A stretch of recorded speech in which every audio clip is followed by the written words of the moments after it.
नमस्कार, स्वागत है आप सभी का दक्ष एजुकेशन पॉइंट में। हम पढ़ रहे थे ऑनलाइन गणित की जो क्लासेस हमारी चल रही थी उसमें हम वैदिक गणित, दो चरों वाले रैखिक समीकरण युग्म, केंद्रीय प्रवृत्ति के माप और सांख्यिकी पढ़ चुके हैं, प्रायिकताएं पढ़ चुके हैं। आज हम एक टॉपिक ले रहे हैं जिसका नाम है संख्या पद्धति नंबर सिस्टम, जो आपका दूसरा पार्ट है उसको देखेंगे। इसमें देखिए हम 5 टाइप के प्रश्न करने वाले हैं। एक हम करेंगे यूक्लिड विभाजन प्रमेय और एक प्रश्न करेंगे हम एलसीएम व एचसीएफ ज्ञात करना और सत्यापित करना कि दो संख्याओं का गुणनफल होता है वो एचसीएफ और एलसीएम के गुणनफल के बराबर होता है। ये सत्यापित में हम करने वाले हैं। तीसरा टाइप है उसमें हम क्या करेंगे, वाज्य गुणनखंड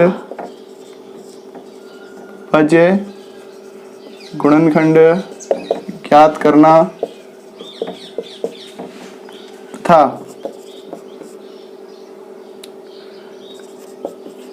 घातों का योगफल ज्ञात करना। ये जब हम प्रश्न करेंगे तो उसमें आपको बहुत अच्छी तरीके से समझ में आ जाएगा। चौथा हम पढ़ेंगे सिद्ध करना कि कोई भी संख्या दे रखी है उसको क्या करना, सिद्ध करना कि ये एक अपरिमेय संख्या है या नहीं, इसको सिद्ध करना।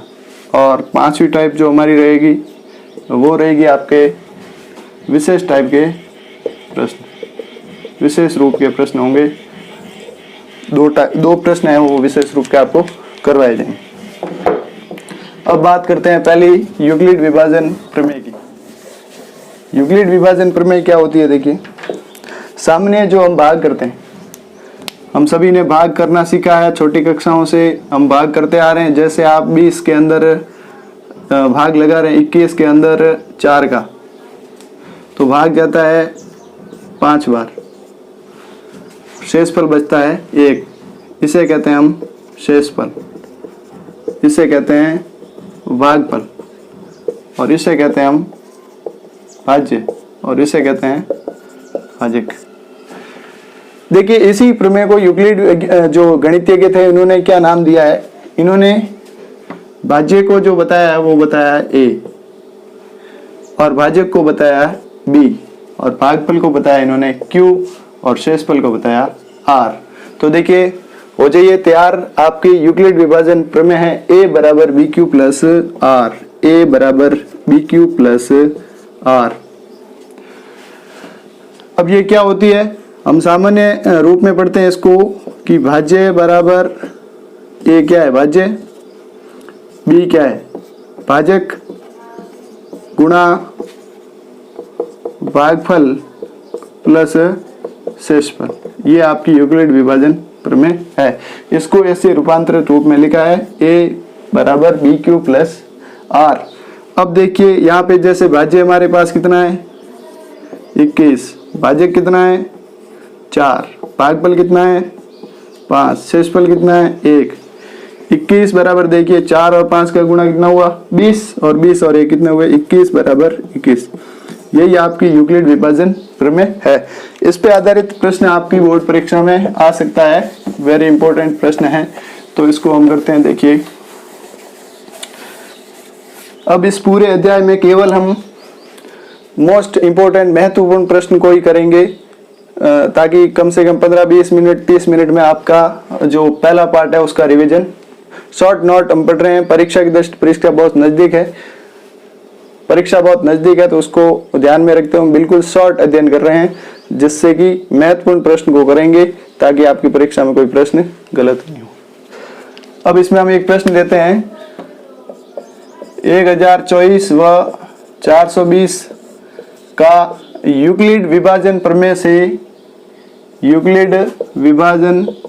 से एचसीएफ ज्ञात करना।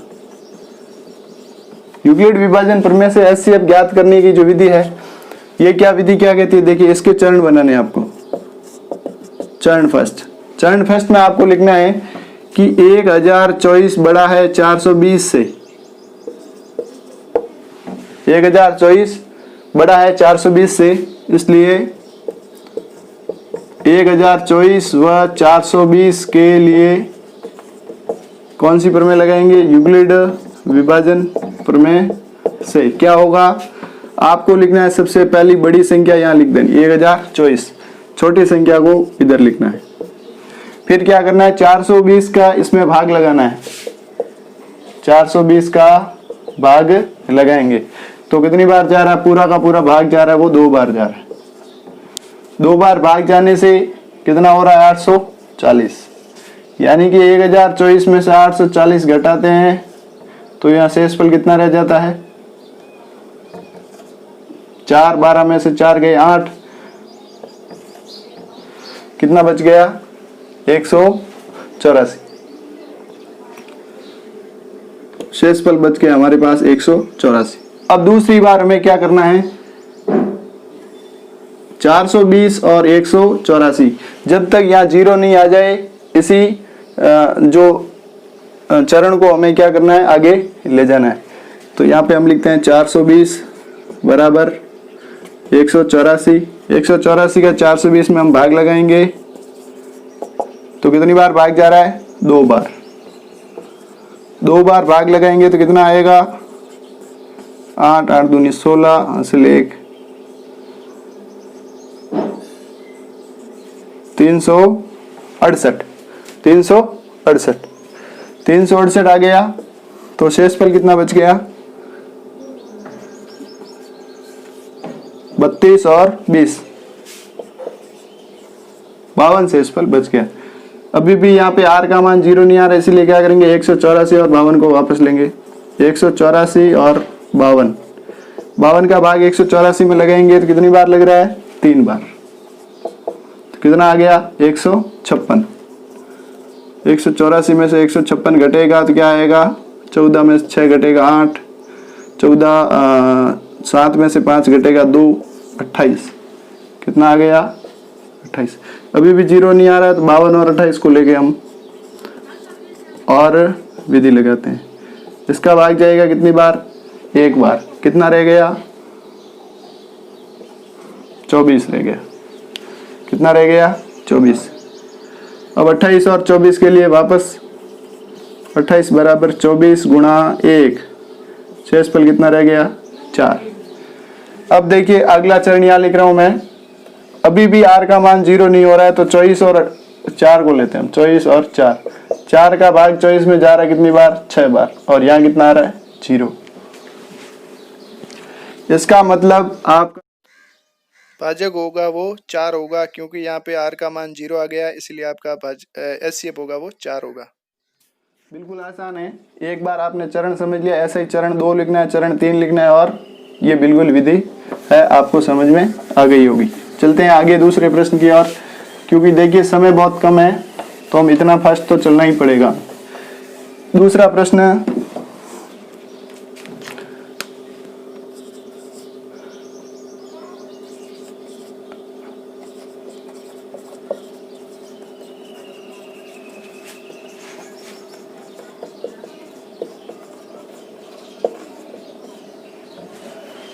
और सत्यापित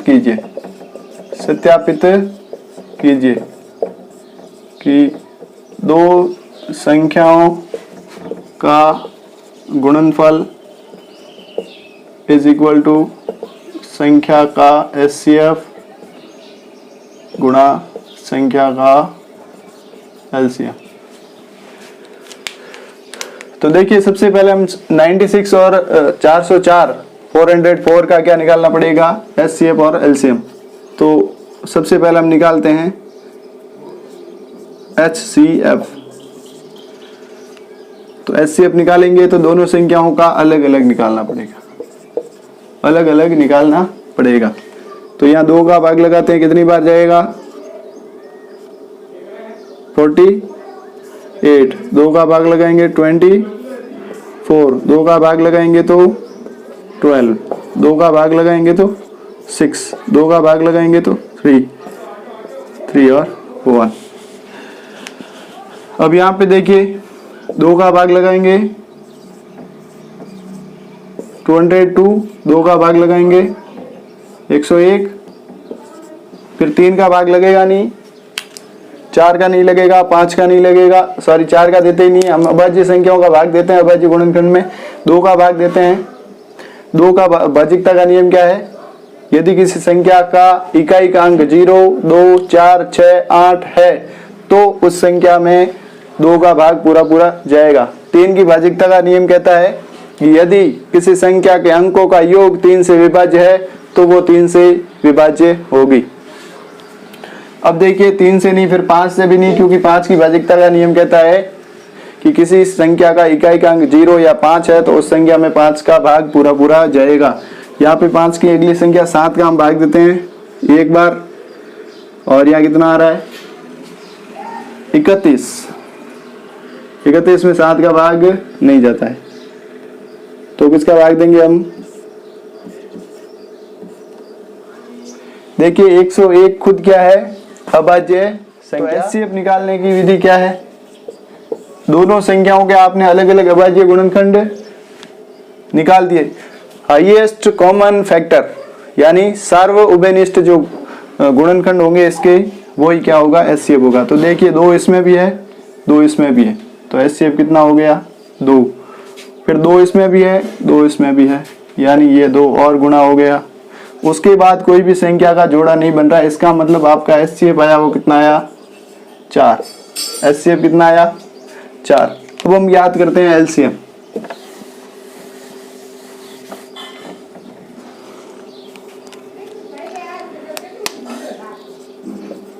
LCM ज्ञात करने के लिए हमें पता है कि जितनी भी संख्याएं होती है उनको हम क्या है एक साथ लिखते हैं।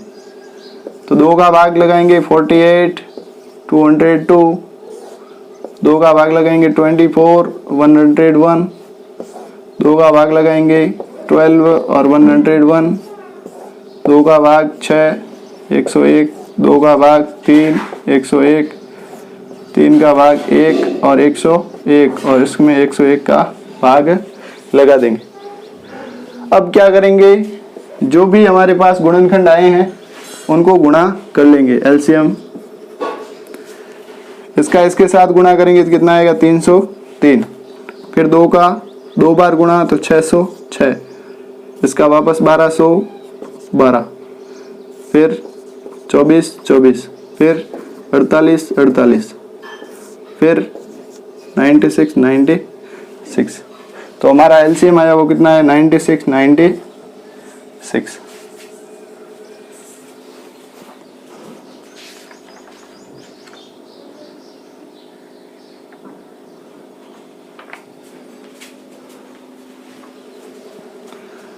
अब हम HCF और LCM हमने निकाल दिया है। HCF और LCM हमने निकाल दिया। अब देखिए जब हम LCM और HCF निकाल दिया है, कितना था? HCF था आपका 4 और LCM था वो 96। अब दो संख्याओं का HCF और LCM का जब टॉपिक पढ़ते हैं तो उसमें एक फॉर्मूला आता है, दो संख्याओं का गुणनफल इज इक्वल टू HCF गुणा LCM। दो संख्या हमारे पास कौन सी है? 96 गुणा 404 और दूसरी है HCF कितना है? 4 गुणा 9696। दोनों का गुणनफल करिए, क्या दोनों का गुणनफल बराबर आ रहा है या नहीं? अगर दोनों का गुणनफल बराबर आ रहा है इसका मतलब हमारा क्या है? प्रश्न सही है। आप इन दोनों को गुणा करके देख सकते हैं। अब देखिए बात करते हैं हम अगले प्रश्न, तीसरी टाइप की।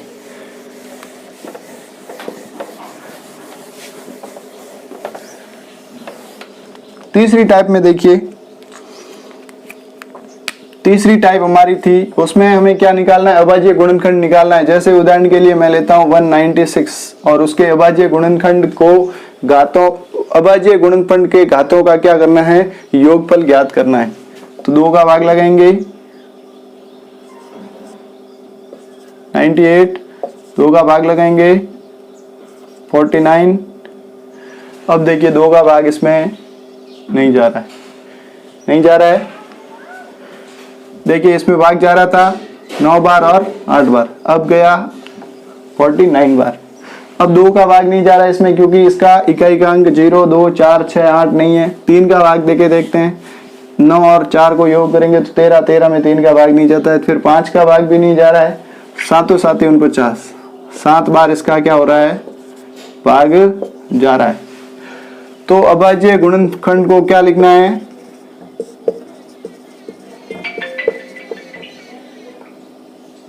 गुणनखंड को घातों के रूप में, तो हम लिखेंगे 2 गुणा 2 गुणा 7 गुणा 7, यानी 2 की घात 2 गुणा 7 की घात 2। अब यहाँ अगर गुणनखंड की घातों का योग पूछा है तो आप क्या करें। जब आपको योग पूछे तो 2 की घात 2 और 7 की घात 2, यानी जो घातें हैं उनका योग करना है आपको। जितनी भी घातें हो, अगर यहाँ पे बहुत 4, 5, 7 जितनी भी, उन सभी को आपको जोड़ना है। यहाँ 2 और 2 को जोड़ेंगे तो कितना हो जाएगा, 4। अगर घातों का योग पूछा जाता है तो आपका उत्तर क्या होगा, 4। ये था आपका तीसरा टाइप। अब बात करते हैं हम चौथे टाइप की।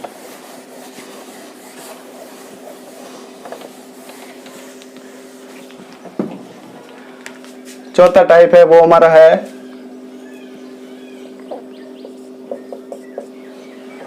अपरिमेय संख्या।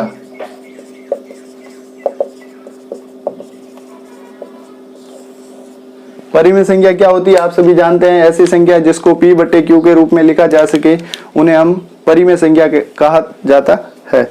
और ऐसी संख्या जिसको P बटे Q के रूप में नहीं लिखा जा सकता उसे हम अपरिमेय संख्या कहते हैं। और लगभग ये संख्याएं क्या होती है, अंडर रूट में लिखी जाती है, वर्गमूल में लिखी मिलती है।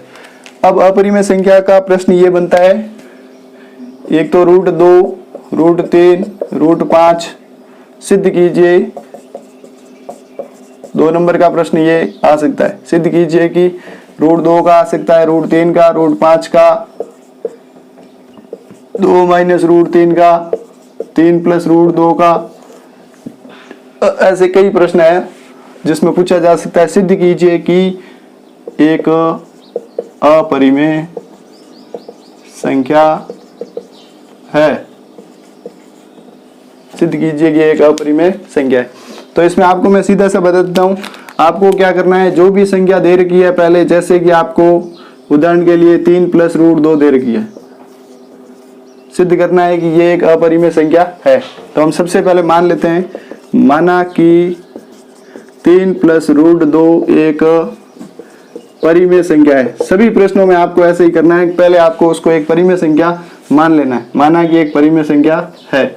जब परिमेय संख्या है तो आपको क्या करना है, फिर उसको a बटे b के रूप में लिखना है, जहां पे आपका a और b क्या है, पूर्णांक है। क्या है, पूर्णांक संख्या है। पूर्णांक का मतलब है जहां a और b पूर्णांक संख्या है। पूर्णांक से सीधा तात्पर्य है कि ऐसी संख्या है जो ऋणात्मक भी हो सकती है और धनात्मक भी हो सकती है और 0 भी हो सकती है। अब ऐसी संख्या, पूर्णांक संख्याओं को जब हम ऐसे लिखते हैं a बटे b के रूप में लिखते हैं, और जहां b बराबर 0 नहीं हो तो ये एक परिमेय संख्या है।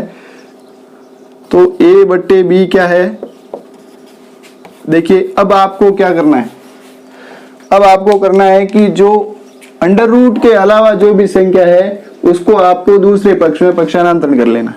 तो यहाँ पे हमारे पास √2 इज इक्वल टू a बट्टे b, और प्लस का है इधर आके क्या हो जाएगा, माइनस। इसको हम सॉल्व कर लेते हैं। सॉल्व करेंगे तो क्या आएगा, b का लसअप b का भाग b में एक बार a को b से गुणा करेंगे ab।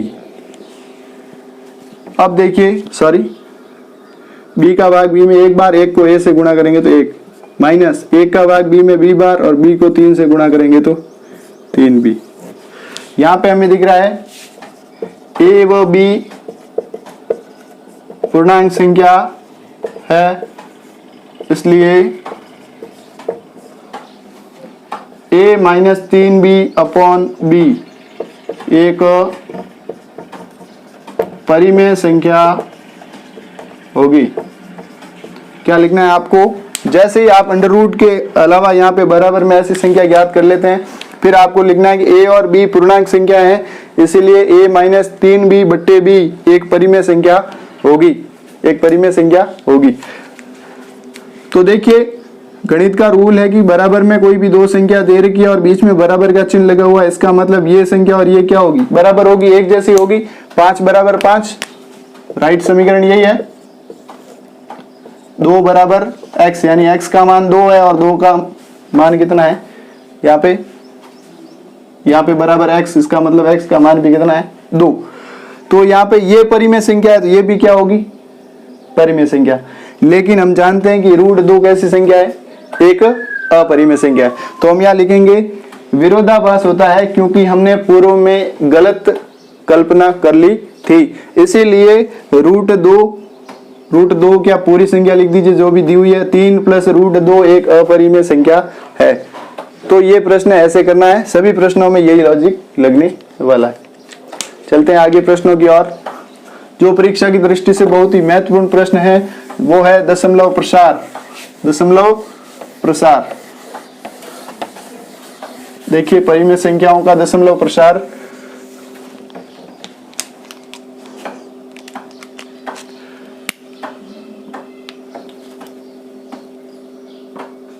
बिना लंबी विभाजन प्रक्रिया के, बिना लंबी विभाजन प्रक्रिया के दशमलव प्रसार ज्ञात करना, दशमलव प्रसार ज्ञात करना।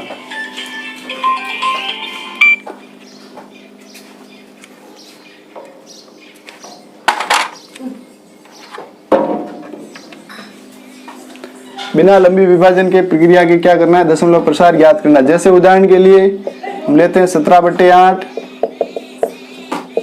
23/2 की घात 3 गुणा 5 की घात 2, 6/2 की घात 3, 18/2 की घात 3 गुणा 5 की घात 2 गुणा 7 की घात 3। ऐसी कोई भी संख्या आपके सामने आ सकती है। तो अब देखिए यहाँ पे हम बिना लंबी विभाजन प्रक्रिया के दशमलव प्रसार शांत है या अशांत। तो शांत और अशांत क्या होता है, दशमलव प्रसार। शांत का मतलब है कि किसी भी संख्या में अब जब भाग लगाते हैं किसी संख्या का, तो भागफल कहीं जाके रुक जाता है, उसका अंत आ जाता है। और अशांत का मतलब है वो एक बहुत लंबी विभाजन प्रक्रिया है जिसमें उसका भाग लगता ही जाता है। जैसे 1/3, 0.333333 ऐसे क्या होगा, इसमें भाग लगता ही जाएगा, इसे हम कहेंगे अशांत। और जैसे आपको कह दिया 1/2 यानी कि 0.5, यहाँ के भाग क्या हो गया, रुक गया है, इसे कहते हैं शांत प्रसार। अब देखिए ये जो उदाहरण लिखे हैं मैंने, इनको सरल करते हैं। बिना लंबी विभाजन प्रक्रिया के भाग लगाए बिना हम कैसे ज्ञात करें। तो देखिए आपको क्या करना है, जैसे प्रश्न 17/8 है, तो सबसे पहले आपको क्या करना है, इसको P/Q के रूप में लिखना है। फिर Q के अभाज्य गुणनखंड करने, Q के अभाज्य गुणनखंड, Q के अभाज्य गुणनखंड करने पर क्या आएगा, 8 का अभाज्य गुणनखंड क्या आएगा, 2 की घात 3 आएगा। जब हम 8 के अभाज्य गुणनखंड करेंगे तो क्या आएगा, 2 की घात 3 आया। अब 2 की घात जो 3 आ रहा है, तो अब यहाँ क्या देखेंगे हम कि जो भी परिमेय संख्या दे रखा है उसमें Q के अभाज्य गुणनखंड, Q के अभाज्य गुणनखंड यदि 2 की घात m और 5 की घात n, देखिए इस रूप में अगर मिल जाता है, 2 की घात m गुणा 5 की घात n के रूप का हो तो दशमलव प्रसार क्या होगा, शांत होगा। तो दशमलव प्रसार कैसा होगा, शांत होगा। अगर Q के अभाज्य गुणनखंड, Q के अभाज्य गुणनखंड 2 की घात m गुणा 5 की घात n के रूप का हो तो दशमलव प्रसार कैसा होगा, शांत होगा। तो हम यहाँ देख रहे हैं कि Q के जो हमारे पास गुणनखंड आ रहे हैं वो आ रहे हैं 2 की घात m तो आ रहे हैं, 2 की घात m तो आ रही है, लेकिन 5 की घात m नहीं आ रही है। तो हम यहाँ पे लिख सकते हैं 5 की घात 0, क्योंकि 5 की घात 0 का मान क्या होता है, 1। तो इसको अगर हम साथ में गुणा कर लेते हैं तो इसमें कोई फर्क नहीं पड़ रहा है, यानी कि ये 2 की घात m और 5 की घात n के रूप का है। इसके जैसा दिख रहा है, 2 की घात m है, m का मतलब कोई भी संख्या हो सकती है, n का मतलब भी कोई भी संख्या हो सकती है। तो 2 की घात 3 है यानी 2 की घात m के बराबर है, 5 की घात n है यानी 5 की घात 0 हम लिख सकते हैं। तो ये कैसा हो गया, प्रसार आपका शांत होगा।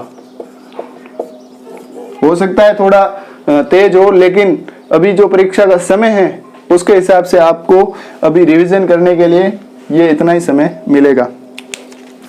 अब देखिए, बात करता हूं मैं दूसरे उदाहरण की। दूसरे उदाहरण की बात करते हैं। दूसरा एग्जाम्पल क्या है, 23/2 की घात 3 गुणा 5 की घात 2। तो यहाँ पे P/Q, तो यहाँ तो सीधा ही दिख रहा है Q के अभाज्य गुणनखंड 2 की घात m गुणा 5 की घात n के रूप का है, इसलिए प्रसार क्या होगा, शांत होगा। दशमलव प्रसार शांत होगा। ये कंप्लीट है। तीसरा उदाहरण देखिए।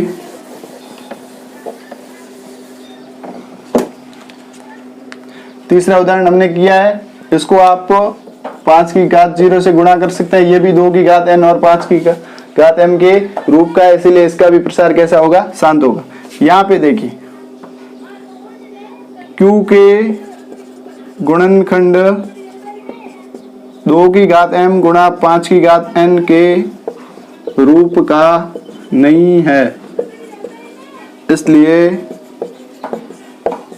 प्रसार क्या होगा, अशांत होगा। समझ रहे हैं बात को।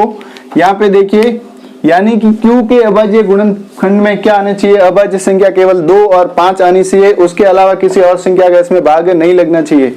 जैसे केवल 2 का भाग लग रहा है, यहाँ पे आ रहा था तो भी अभाज्य ये क्या आ रहा, प्रसार शांत आ रहा था। 2 और 5 यहाँ पे है, इसका मतलब भी प्रसार शांत है। केवल 2 है तो भी प्रसार शांत है। अगर इसकी जगह 5 की घात 3 होता तो हम 2 की घात 0 लिख सकते थे, तो भी प्रसार शांत है। और यहाँ पे 2 की घात और 5 की घात है, यहाँ तक तो ठीक है, प्रसार इसका शांत होगा। लेकिन यहाँ पे जो गुणा हो रहा है 7, इसीलिए ये इसके रूप का नहीं बन रहा है। देखिए, यहाँ तक बन रहा है लेकिन इसके आगे 7 आ गया, इसका मतलब ये इसके रूप का नहीं है। तो इसका दशमलव प्रसार कैसा होगा, अशांत होगा।